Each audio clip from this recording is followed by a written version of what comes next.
Welcome back, my old friend.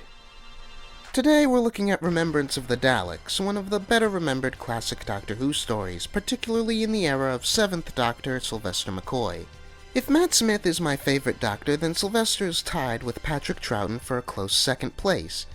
McCoy is the final Doctor of the classic era, and in a lot of ways I see him as a master mold that all of the modern Doctors would follow to varying degrees. All of the Doctors share the really big, important traits, of course, but Seven is often written as a perfect mix of comedian, kindly old man, action hero, and terrifying master manipulator. Remembrance is a magnificent showcase for all of these traits, as it sees Seven and his companion Ace stumbling onto the Daleks terrorizing Totter's Lane in the year 1963. The Doctor and Ace get roped in with a military effort to stop them, only to discover that there are two factions of Daleks who are out to get each other before anything else. What's at stake in this fight is a mythical Time Lord weapon called the Hand of Omega, and the Doctor strives to keep the silly humans from getting diced in the process of gaming both sides. This was the first story in the show's 25th season, so revisiting the series' first setting as a sort of 25th anniversary nod was a subtle way of tying things together, on top of making this a classic large-scale Dr. Dalek conflict. I dare say that this is the definitive Dr. Dalek conflict even. That's not to say that it's necessarily the best Dalek story, though many might argue it is. But if I were to boil down the essence of these two mortal enemies from 1963 to now into one story, it would be this one. I think a big part of that is that up until the end, the Doctor and the Daleks seem to spend most of the story on equal footing. With his manipulations and his friend's impromptu offensive capabilities, there's an awful lot of Daleks getting brutally wiped out or handicapped, with what's undoubtedly the most impressive use of pyrotechnics this show has ever seen, even to this day. But at the same time, the Daleks don't stop being imposing, since they're practically crawling out of the walls, and with their litany of human slaves and allies have a constant looming presence that keeps the Doctor and Ace in the defensive position for almost the whole story.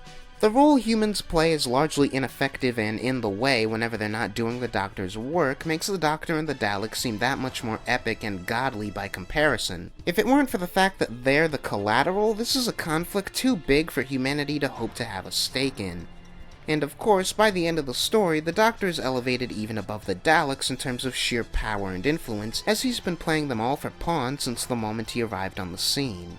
This sort of constant trickery would come to define the 7th Doctor even to this day in prose and audio, but it's important to note that this was McCoy's second season on the show, and coming off the back of his first year, this was actually a bit of a shift. The Doctor of Season 24 wasn't a complete hapless buffoon, but it often came off like they were playing far too much for slapstick and goofiness at the expense of the character. Remembrance would begin a behind-the-scenes effort to reinvigorate the Doctor as a mysterious, imposing hero, and boy does it work, to the point that without these final two seasons painting the Doctor as a big cheese even amongst the most powerful beings in the universe, new series conventions like the Time War, the Cracks, etc. would never have come about. What helps this development not seem like a cheat is that the viewer is made aware the Doctor has a plan to play both sides relatively early into the story, and the whole thing comes off like a struggle for him. That said, what I like about Seven is that amongst all of this, he keeps a sense of humor, helped in large part by his companion Ace. There's a lot of back and forth between Seven and Ace that I love in this story, such as when he's explaining what the Daleks are to her as they're driving down the road. They're a mutation of the Khalid species, left here. When were they left? No, I mean turn left. Or little moments like him using the cane of his umbrella to direct her into a hiding spot without her noticing. This is actually Ace's first story as a solo companion, and it honestly astounds me how instant their chemistry is. Ace ranks easily among my top 4 companions, and even with this being her first outing, she complements Seven perfectly. She refers to him as the Professor more often than not, and that well encapsulates their friendly student-teacher dynamic. Where the Doctor is all technology and trickery and diplomacy and impromptu lessons about the universe, working out problems with his words, Ace is practically a human bulldozer, loud, boisterous, and loath to approach things with any subtlety, the type to shout her presence to a Dalek before she batters it to oblivion with a baseball bat or blows it to kingdom come with a rocket launcher. Despite all that, Ace is by no means lacking in things like cleverness or empathy, and it's in those areas that she and the Doctor are more the same than different. This story is the quintessential Ace story on top of everything else, as it paints a pretty thorough picture of who she is as a person, and not just through the Daleks, but with how it figures her into the motif of prejudice. I actually like that Ace is immediately at odds with the 60s setting, claiming to the Doctor in her very first line that, quote, "this decade has no street cred." It's a funny line, but combined with Ace's bombastic logo-ridden jacket and hairstyle, it goes a long way to highlighting, superficially, just how much Ace doesn't belong here. There's always an element of this incongruity when a Doctor-companion team arrive, well, anywhere, but you get the sense more often than not that companions could find a place in whatever world they end up in to fit. They make connections, much like Ace does with a young military sergeant named Mike, and it's often bittersweet to see them go at the end of a story. Unfortunately, Mike turns out to be a total bellend, and while I don't think he's meant to be representative of the time period as a whole, he and his home are representative of the ever-present undercurrent of racism and xenophobia that would have kept a progressive mind like Ace from ever feeling truly at home. This idea of prejudice, and more specifically the inherent hypocrisy of prejudice, is what makes this story more than just a cool fireworks show with two really well-rounded main characters. It's to be expected, as motifs of fascism come with the Daleks as a package deal, but through the Civil War angle, I think Remembrance takes it a step further, by showing us why this is a bad philosophy to hold rather than just telling us. Much like humans in the 60s, and let's admit it, humans now, the Daleks are prepared to destroy each other and arbitrarily separate based upon things that don't really matter. The metaphor even extends to their appearance, with the two warring factions being colored black and white. The greatest irony is that the Daleks fail to recognize how their civil war proves their own hypocrisy.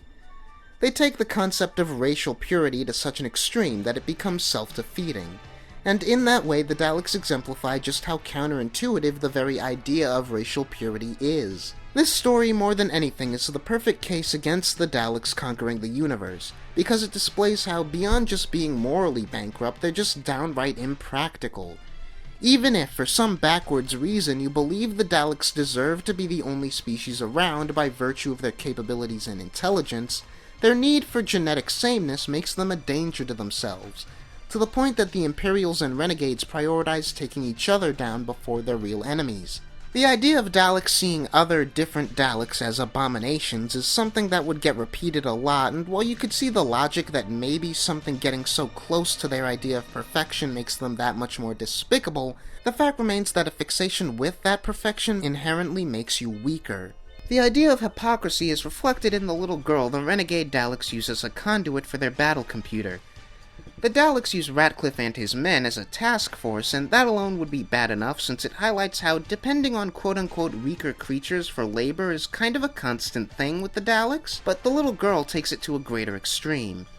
They need her because they themselves are lacking in the creativity and ingenuity needed to create battle plans which are capable of defeating the Imperials. You could make the argument that this is all the Daleks making a compromise, taking part in practices that they wouldn't normally condone because, again, purity within their own race is first priority.